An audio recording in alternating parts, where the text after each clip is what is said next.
So recently, I caught up with Dispatch, like all 8 episodes in like 2 days. I wasn't playing live when as the episodes were coming out, so I played it after all 8 episodes came out. And I was scouring through the internet, and everybody's calling this game a masterpiece, a 9 out of 10, a 10 out of 10.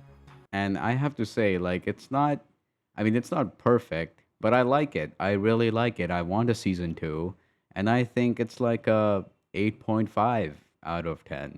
Like, I'm not one of those people that are like, oh my god, I hate everything mainstream, and look at this niche thing that I found, and everything mainstream sucks.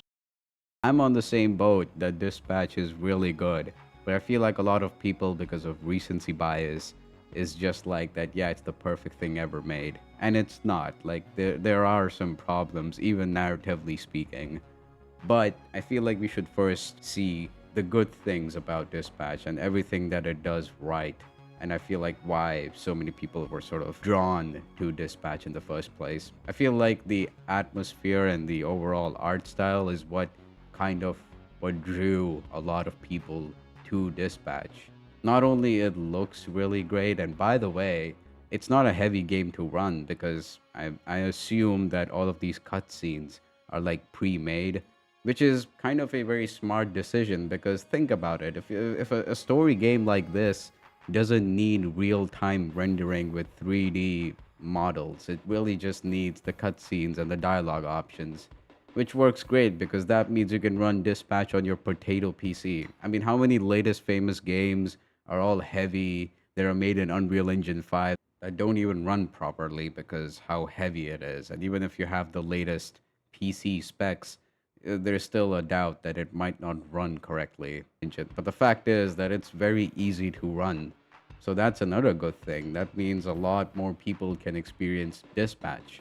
But the second thing about the art style is that it's sort of like a comfort art style. I feel like when we were all playing Dispatch, and at least in my experience, it kind of felt like this comfort game. It kind of felt like, how you kind of get nostalgic about the good old days. Dispatch is basically when you're playing it, it feels like you're living in those good old days. Like that you're living in those good old days. I know I'm doing a very terrible job of explaining the vibe, but you get what I mean, right? Like when you were playing Dispatch, it's kind of what it felt like. Like the whole happy-go-lucky type of vibe. I feel like that's kind of what drew a lot of people to Dispatch. And on top of that, with the great art style that it has and the soundtrack, I mean, come on, you got a recipe for a really good game. Also, the cast is like really stacked. I mean, there's Aaron Paul that's playing the main character. You got Laura Bailey, and you have three popular YouTubers, like Moist Critical playing Sonar, and Jacksepticeye is playing Punch Up,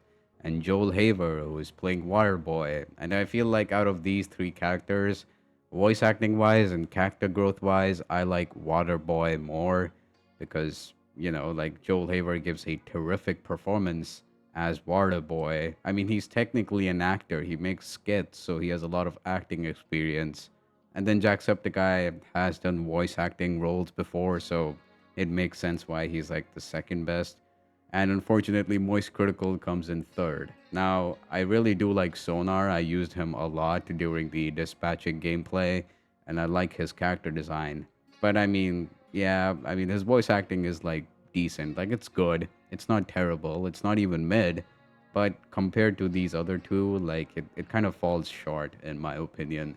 But I still use Sonar. I think he's my favorite character to play in Dispatch. And also, all the character designs are really great. Like, we all know when you have a bad character design, you can end up like that one particular PlayStation exclusive that had a budget of $400 million. Yeah, I don't think anybody wants to be Concord. Like, Concord was probably the only game that had fan art where people were fixing the character design. When you have a good character design, people usually make fan art of like NSFW Rule 34 type shit. But people were fixing the characters. Even the Gooners were like, oh my god, the character designs suck in Concord. We need to fix the designs.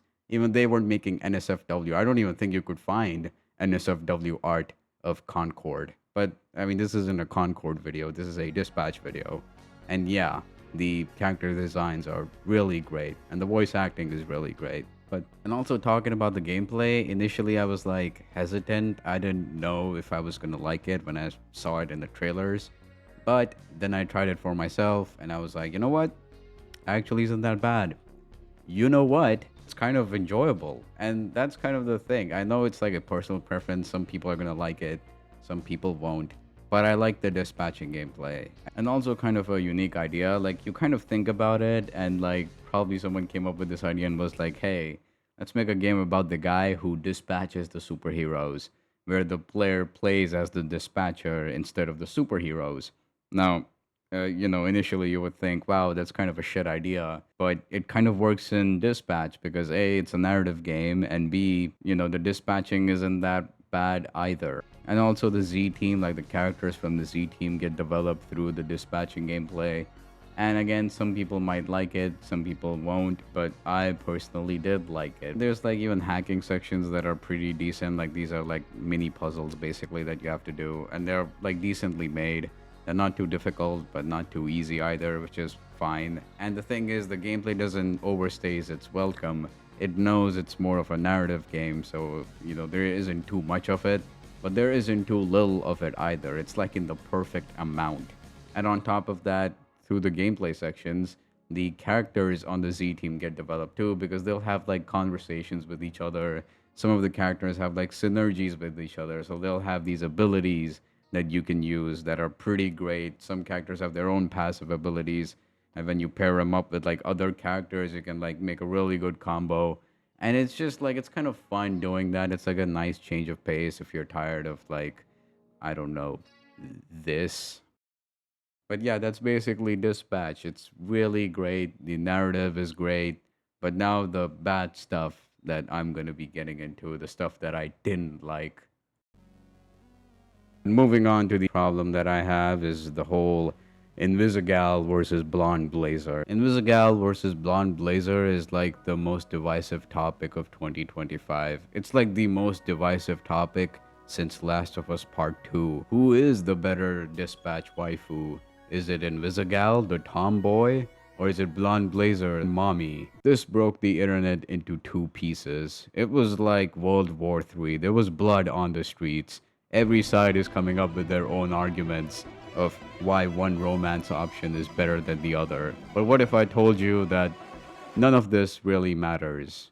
You want to know why? Because the writers clearly favor Invisigal.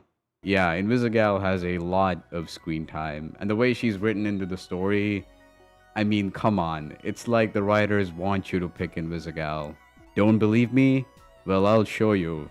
Like, she's more nearer to the focal point of the story, and it makes sense the way the story is being told and, her role in the story. But at the same time, it's like if you're gonna put Blonde Blazer as a romance option and she's not gonna have that much screen time and character development, then why did you put this? Like, when the episodes were coming out, of course, this was like an exciting choice because you didn't know what was gonna happen next. But now that everybody knows what happens next, and if you're like doing a second playthrough, you're not really gonna pick Blonde Blazer. I picked Blonde Blazer in my second playthrough, and I was expecting like a lot of changes in the story. I was like, you know what? Invisigal got a lot of screen time. Maybe it's because I picked her as my main romance thing. So what if I picked Blonde Blazer and I did the thing and well, I mean, not a lot of difference. I mean, yeah, some interactions change, but her screen time remains the same and it's like it's not a lot of difference. So it kind of makes this choice a little trivial on your second playthrough, or if you're spoiled by people that Blonde Blazer doesn't get a lot of screen time and character development, so you're just not gonna pick Blonde Blazer. To solidify my point, is that in the end of episode 4, if you pick Invisigal, then yeah, you get to have a relationship with Invisigal. Hooray, and you basically do not get a chance with Blonde Blazer from that point on. Like, there's no going back with that. Once you pick Invisigal, that's it. Throughout the next episodes, you're never gonna have a thing with Blonde Blazer. But if you pick Blonde Blazer in episode 4, and then in episode 7, if you lean in on the smooch thing during the locker room scene, you basically can cheat on Blonde Blazer and then have a thing with Invisigal. And then by the end, Shroud, Yes, the popular streamer Shroud is the villain in Dispatch, but Shroud, the villain, the popular streamer, basically snitches on you because he knows that you fell for Invisigal and Blonde Blazer. Well, if you choose to cheat on Blonde Blazer. And then Blonde Blazer gets a little sad, and she doesn't even get mad at Robert. Like, at the ending, she's like, yeah, whatever, like make her happy and shit. It's like, what? She's very forgiving. She doesn't give a shit. It's like the same dialogue as you would get in other endings. She doesn't even acknowledge that they had a thing between them. I mean, how obvious can you make it? The cutscenes play out the same way, and it's like, I mean, hello, you guys were in a relationship. You aren't even mad at him? Like, what the fuck? So you can basically cheat on Blonde Blazer without any consequences and just have a thing with Invisigal and pretend like nothing happened. If that doesn't solidify my point, I don't know what will. But yeah, it's clear that they want you to pick Invisigal. So it's like an illusion of choice. You don't really have a choice. The narrative speaks for itself. And yeah, this kind of makes the choice a little trivial on the second playthrough because it really felt big on my first playthrough, but in the second playthrough, it really doesn't. Now, episode 8 is where I have my major issues with. I like the ending, but it's kind of like a guilty pleasure because they clearly pulled shit out of their ass. But before getting into episode 8, we have to talk about Shroud, the popular streamer. No, the Shroud, the villain from Dispatch. And he's a fine villain. Like, he's okay, you know? Like, he's got a good character design. The voice acting for this character is done well, like the acting is done well. But I mean, is he a good villain? I didn't really care about Shroud until episode 6, where Chase almost dies. And I'm saying almost because he doesn't die, he just comes back in the end. And some people had a problem with this, and I can understand why, because people were like, bringing him back kind of takes out the emotional weight that we would have had if Chase died, which makes sense. Like, I agree with that, but I don't even mind the happy ending that we get because it's a good ending, anyways. And Chase is a good character and he has potential in season 2, so I mean, who cares? But at the same time, I can understand the other side of the argument where people like that Chase should have died because that would have made the episode 6 ending even more heart wrenching, which I can understand completely. But talking about Shroud, he's just a fine villain and he feels kind of wasted. Like, he really reminds me of Silco from Arcane. I mean, both of their names start with S. They both have scars on their face. They both wear like red and black themed clothing. And both of them are villains that kill the parents of the main character, and now the main character wants revenge on said villain. Now, of course, there are still different characters and their motives are different. Silco wants like equality, and Shroud is just like, he just wants the Astral Pulse to do bad shit. Like, his motivations aren't that great. And Silco is a very well written character, unlike Shroud. And the reason is that it's not like he's a bad written villain or anything, but it's just that he didn't get that much development and growth. It just kind of feels like that his character got wasted because I feel like they could have gotten like more mileage out of his character. Like, in game, there's this extra section where there are these comics that kind of like give background lore on all the characters and stuff. In one of these comics, it kind of shows how Shroud killed Robert's dad. And it's a pretty good set piece. We also get to find out that Shroud was lying and he only shot Robert's dad once. We also get to find out how Robert's dad was not particularly a nice dad. And it's like all pretty good. I feel like they could have incorporated these in like the episodes themselves, but they probably ran out of budget and they thought, hey, let's just make these comics and get optional for the players to read. Which I think, I mean, most people might not read these in the extra section, so they're kind of missing out on the tidbit of the lore. And I mean, look at this character design. I mean, he looks like a fucking psychopath. But yeah, overall, he should have got more character development and growth because I just don't think he's like that good of a villain. Like, he's fine, he gets the job done. Episode 8 is one of my guilty pleasures. Like, it's one of those episodes that I love and the ending is great, but the moment you start to think about it, it just kind of starts to fall apart. And let me explain what I mean by this. So at the end of episode 8, when Shroud infiltrates the HQ and he's about to beat Robert's ass, Chase just comes out like a 50 cal bullet, goes through Shroud's mecha suit, ripped straight out of Watch Dogs minigame like it's nothing. He was able to do this because he got the amulet from Blonde Blazer. Apparently, Blonde Blazer gets her powers from this amulet, so she's not born with natural powers. And nobody knew about this information, so that's why Shroud couldn't predict this, turn of events because nobody knew.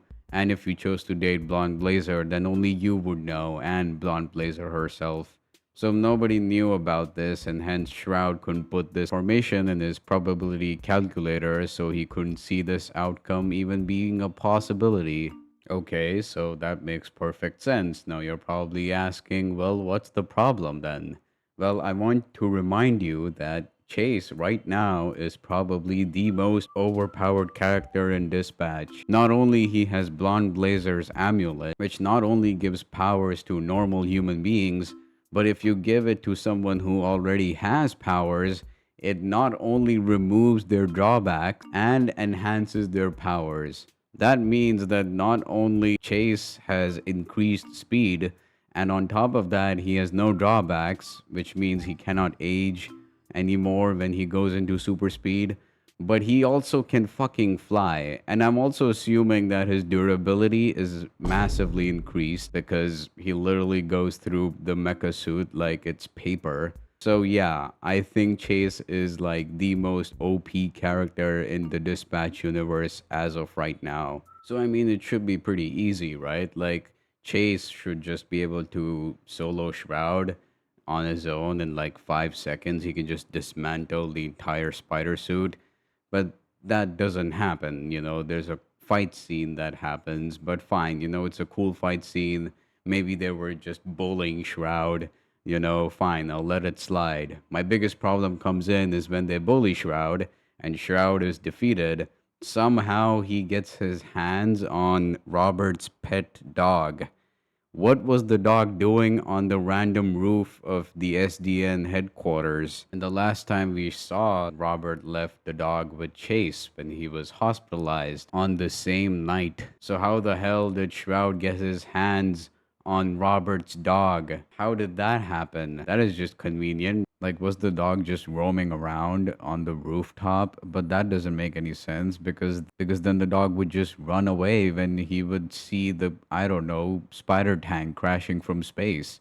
Animals tend to do that. They run away when something like this happens. And clearly Shroud did not kidnap the dog because Robert literally just left the dog with Chase moments ago. So no, the writers basically just pulled this out of their ass to create this sort of hostage situation. But fine, that doesn't matter because we have two superheroes that can easily fix this problem. Malevola can just teleport behind Shroud and knock him out.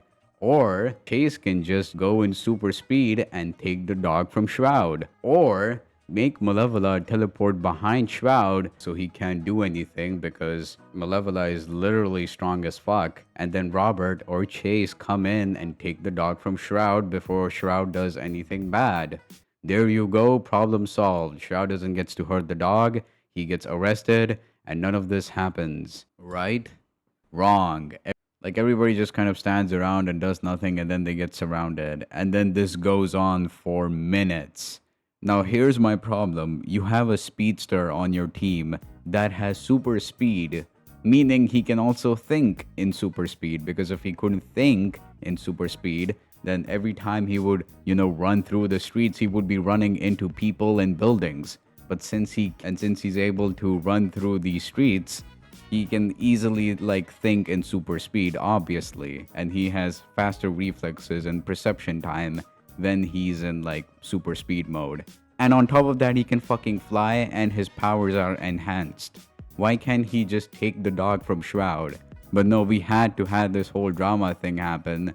But it's just so contrived because you literally have the most overpowered character on your team and he just does nothing. Nobody just does nothing. Everybody just freezes. And before you say that, oh, if Chase goes in super speed, he might end up like hurting the dog because Shroud is also grabbing the dog, so it might tear the dog apart. First of all, Shroud is not a superhuman. You know, even when he gets the astral pulse, Robert just walks up to him and beats the shit out of him. So, no, I can't imagine that he has any sort of super strength or powers. He's literally a normal human being physically. And second, Chase can just go in super speed and break Shroud's arm, like in this scene, for example, where he's holding the dog by one hand. Go in super speed, break Shroud's arm, which should be relatively easy for you, and while the dog is falling from Shroud's grip because his arm is fucking broken, then take the dog. There you go, problem solved. And before you say that, whoa, that's a little too brutal, well, first of all, it's not like that they have a no hurt policy. They beat up villains all the time, and it's Shroud of all people that we're talking about here. I don't think Chase would have a problem in breaking Shroud's arm and feeling any remorse for it. Like, just do it. He cares about the dog more anyway. And it's fucking Shroud. It's Shroud of all people. I think out of all people, he's the most who deserves to get his arm broken. But yeah, this situation was very much avoidable, but nobody does anything for full minutes. But oh boy, if you thought the criticism ends here, it doesn't. Because then it's revealed by Shroud that Invisigal is working with him.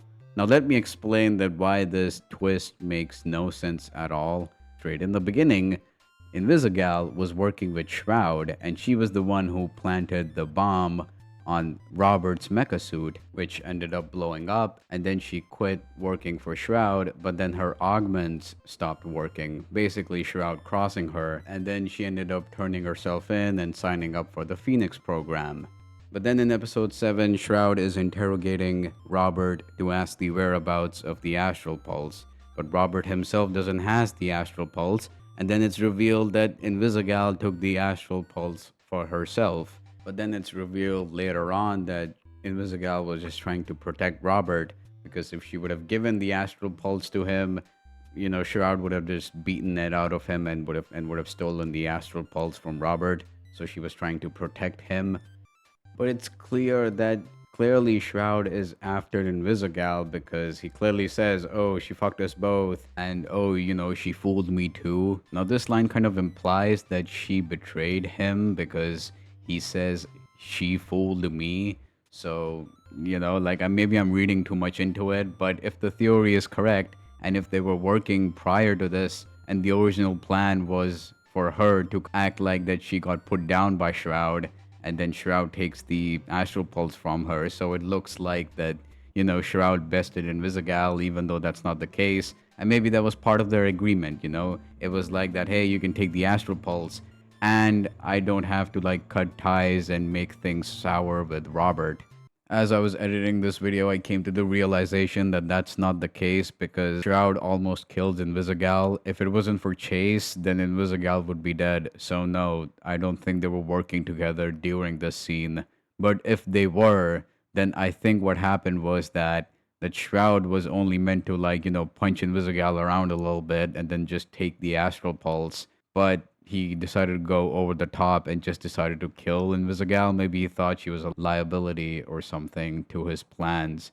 That is if they were working together, but maybe they're not working together, most likely, because again, I don't know why Invisigal would agree to die for Shroud. Whether he was working with her or not, clearly Shroud is now against Invisigal because she stole the Astral Pulse.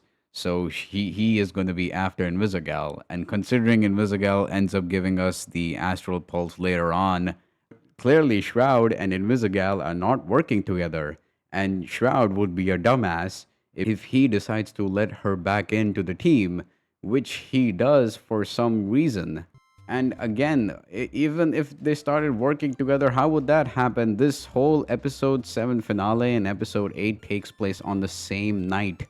So you're telling me somehow he got in contact with Invisigal on the same night and told Invisigal that, hey, give the Astral Pulse to Robert so that I can beat Robert in a fight and then take the Astral Pulse from him, which is even dumber, because why are you complicating things for yourself? Just take the astral pulse directly from her. You're working with her, right? And considering if they weren't working together before episode 8, that would mean Invisigal would have to meet up with Shroud and discuss politics and convince him to work again with her between this scene and this scene. These two scenes take place between minutes of each other. Sorry, but you're not suspending my disbelief enough that Invisigal would be able to sway Shroud in minutes, and Shroud will be like, yeah, why don't you just join the team, don't ya? Like, come to think of it, I don't even know why they had to add this twist. This twist is literally here for the sake of a twist. They could have just not have this and it would have been fine. See how many plot holes this one twist creates? It's just a shitty recreation of Revolver Ocelot's triple agent plot from Metal Gear Solid. Like they just wanted to have a final, oh, is she with us or she's not with us? Ooh. Now, before I log off and end this video, there is one criticism left. That is where one of your choices ends up giving Shroud the actual astral pulse. Now, my question is, he puts the astral pulse in his head and he can see every single possibility. You're telling me somehow he didn't see Invisigal betraying him or Robert, walking up to him and beating him up to a pulp? Like he didn't see that coming? That's the whole point of your powers when you get the astral pulse.